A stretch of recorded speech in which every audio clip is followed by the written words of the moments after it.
Hello! I am recording from a new location. I'm learning new rules about what to and not to do. Don't stare at the key light. I don't need to do that because it's not my camera anymore. Don't put my feet on the table because it's super wobbly because I'm recording back off my phone, which is the way that I used to do videos back when I was doing my Alexa project in, good lord, 2020. I'm going to come back to looking back through time in a second, but despite the new location, despite the new setup, this is still what's happening at the tavern.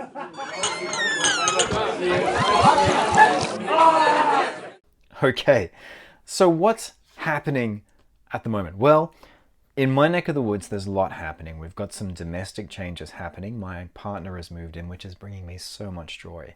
It is so wonderful having her here with me.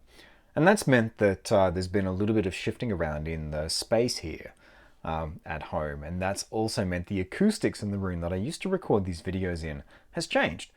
It's not ideal. It sounds a little bit echoey and distant. And so until I sort that out, I wanted to record from a new location, going back to the setup that I used to use when I was doing my Alexa project back in 2020. So I'm on my phone, which is why I don't need to stare up at that key light. So this has been a humdinger of a week. There has been a lot happening. Let's see, from the top, work on Age of Darkness continues. The directing work for that is going on. We're moving through getting to the end of things, which is bittersweet but good at the same time, because that means it's closer to being able to share that stuff with you all out there. And I am so excited for you all to be able to dig into some of the moments that we've been creating. I'm so proud of people's work. It's been an absolute delight to be part of it.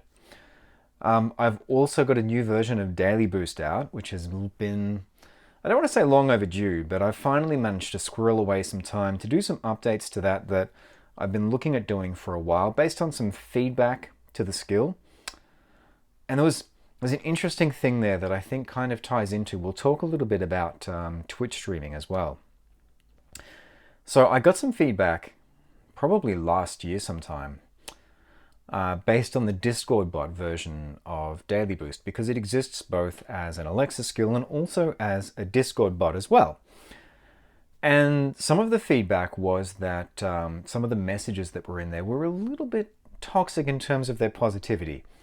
And it was really useful feedback. I think that was tremendous. It was tremendously important for me because the whole idea of Daily Boost as a skill, first one I got out the door, well, first one that I polished, Gate Hack, which is a skill that needs some love and will get it, is the first that I actually did when I was starting to tinker around with developing Alexa skills. But the very first skill that I really worked on was Daily Boost, because it was about daily positivity. It was about giving a thought per day to bolster people in a time that was a lot. There was a really dark time.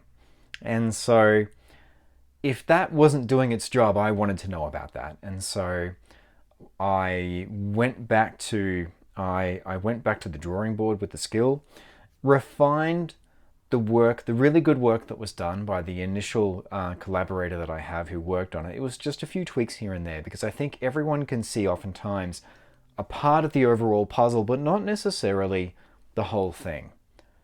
And so it was just building on what was there, tweaking in some situations to be just to be a little more sensitive to what might be going on in people's worlds. And I think the end result, the product that's there now, is even better.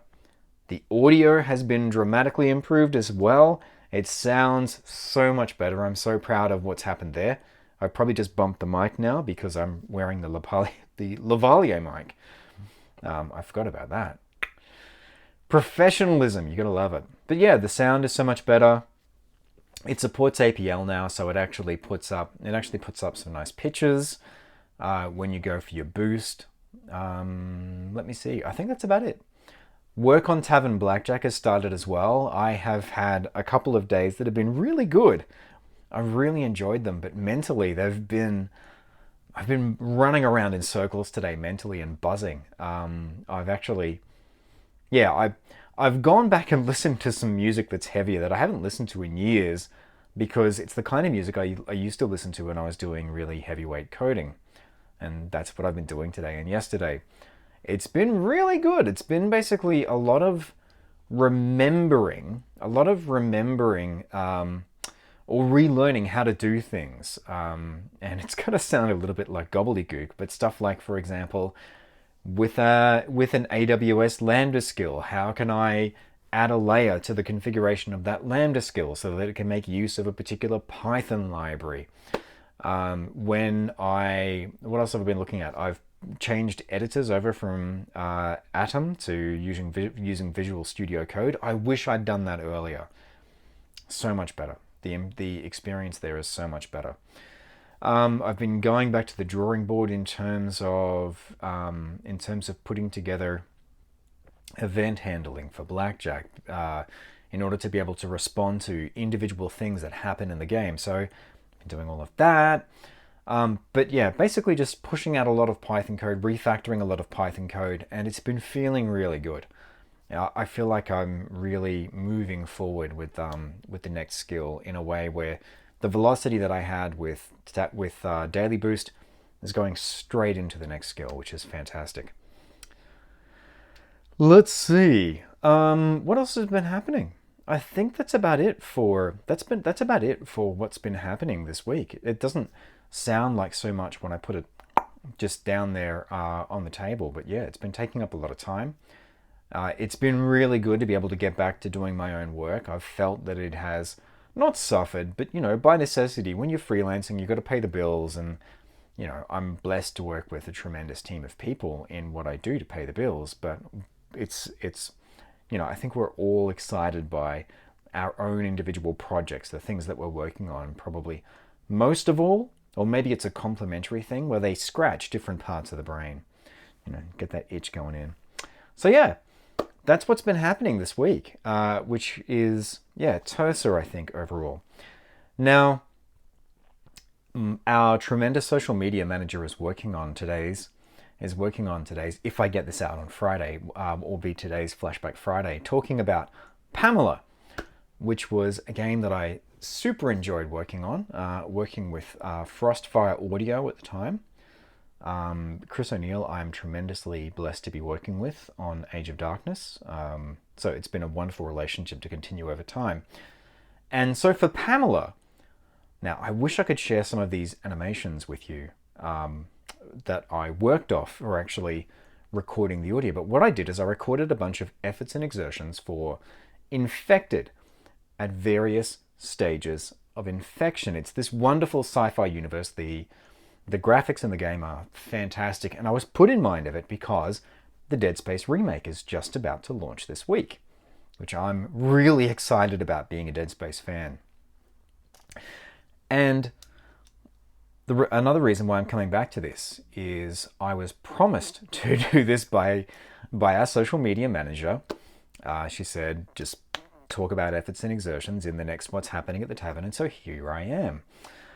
Because one of the things we got to do with those characters, it was kind of inherent to the character, and whenever you're doing efforts and exertions, and for those of you who may not be familiar with those terms, what we're talking about is things like sounds in games where you are running or fighting or climbing. It's any situation where you are vocalizing a physical activity.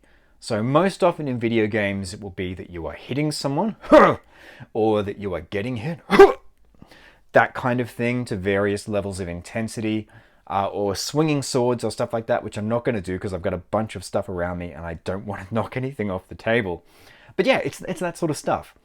Now, oftentimes for characters, what you're doing with an effort or exertion, what you'll be directed to do will be not generic, but you are embodying the physical action, but because it needs to be used in a bunch of different contexts, what you don't get to have is emotional content. And when you have efforts and exertions, when you're asked to do them and add emotional content, it is the best. It is the best. And the reason why is because it just adds this extra layer to the situation. The other reason I was thinking about this is not just the Dead Space remake being launched, but I've been watching the Last of Us HBO show, which is incredible, fucking fantastic. And Last of Us, as a game and as a show, has a world where whenever you hear the clickers or you hear the runners, The runners especially, there is an absolute franticness, an absolute manic nature, a yearning is a starting point for it, but it goes well beyond that. There is an absolute need they have for flesh, the way that zombies tend to work in zombie media. But it's this very manic obsession. I think obsession is a really good word for it, and you hear it in the vocalizations that the folks do for those characters. Probably less so for the clickers. The clickers are all about basically the echolocation. You hear it basically. You hear fury in the clickers when they actually noticed someone, when they actually they finally detect someone in the environment. There's this incredibly furious, just viscerally so angry response, and that's what makes it so good. So yeah, when you get to add emotional content to efforts and exertions, it really does add another layer. The trick with it is, though, and I get why it doesn't happen all the time.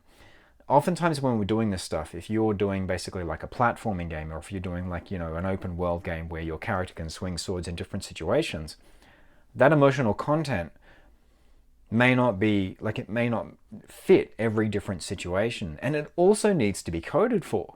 So it would need to be part of the actual game's design, because your audio middleware, or your audio implementation in the game that's going, okay, we need swinging sword sound now. So it goes out to F mod or Ys or whatever basically is, whatever's being used in order to do all of the magic that gets that sound in the game. And so it needs to, if you have emotional content in the game, basically what would need to happen is it would need to go, okay, no, I'm swinging a sword. I'm swinging I'm swinging a short sword, this kind of weapon, and yeah, I'm just doing like a light swing. And here's my character's emotional state at this point in time. So grab me something that is exultant, or grab me something that is scared, that kind of thing. So I get why it doesn't happen all the time, but when a game affords the situation to be able to actually do that, it's incredible.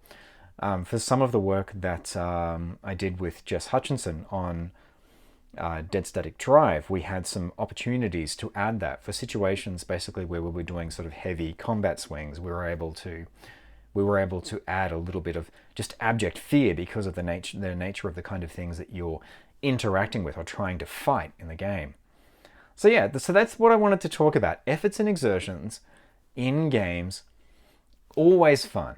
Like it's always a delight to be able to bring those things to life. But when you have the opportunity to add emotional content on the top of those, so if you get to swing a sword or swing a hammer and be angry, it's so good. It is so good.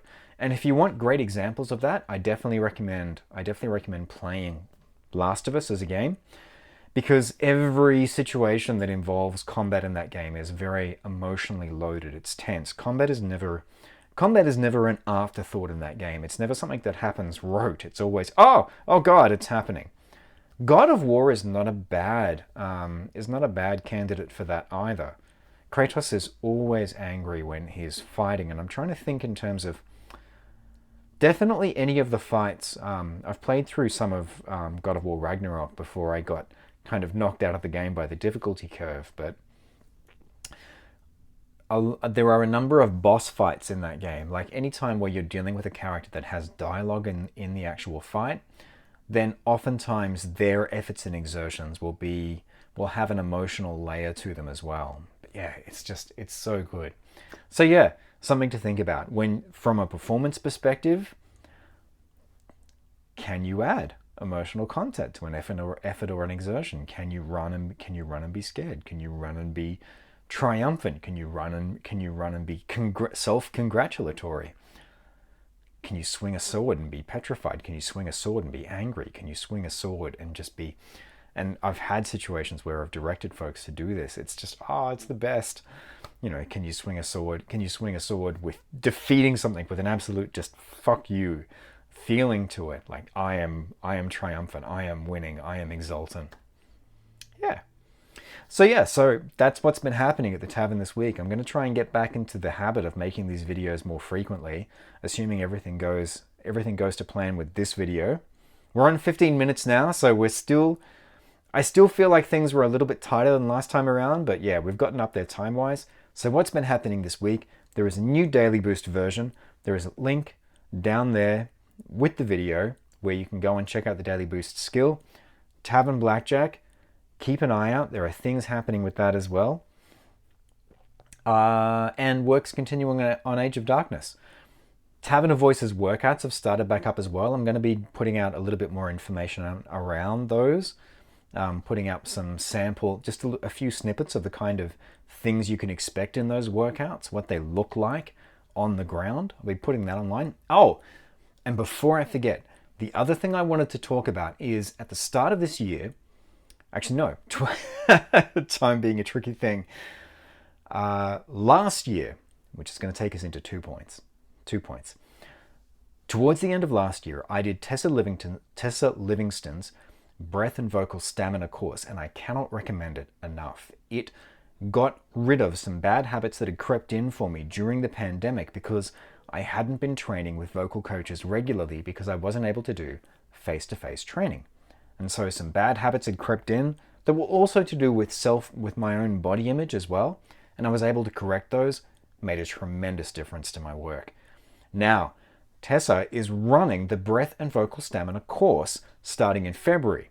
So there'll be a link down here with the video where you can go and check out more information about that course. I cannot recommend it enough if you are a voice actor. I need a drink. If you are a voice actor, then working on copy interpretation, working on your acting skills, all tremendously important, but you need that solid foundation of breath work. Otherwise, you don't have support. You don't have that foundation to lay everything else on top of. The tools need to be sharpened. So check it out.